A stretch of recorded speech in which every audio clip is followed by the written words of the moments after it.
تلف شدن. همین توش اوه چقدر مرغابی اینجا افتاده. هر چی اینقدر تلف شدن؟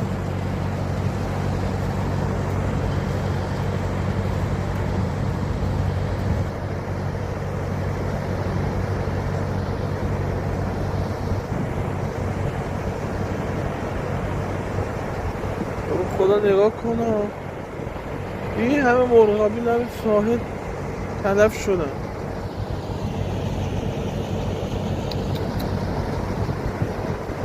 همین 2-3 روزی که هوا طوفانی بوده اینجوری شدن. آره ساحل بندر انزلی.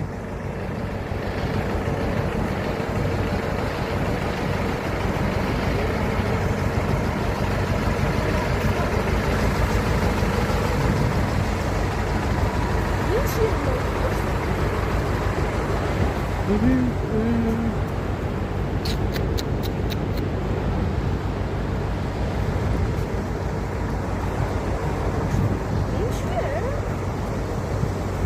چقدر مرغابی اینجا تلف شده.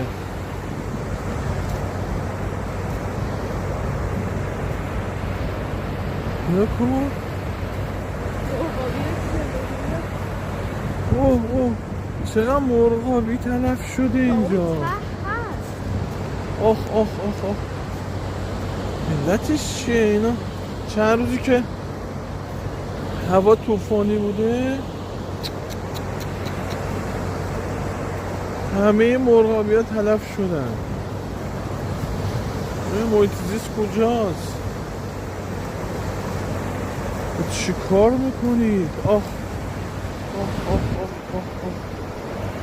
این نگاه کن، تمام مرغابی ها اینجا تلف شدن که. خدایا ببین الان یه نیم ساعته داریم تو ساحل راه میریم، این هم مرغابی اینجا تلف شدن.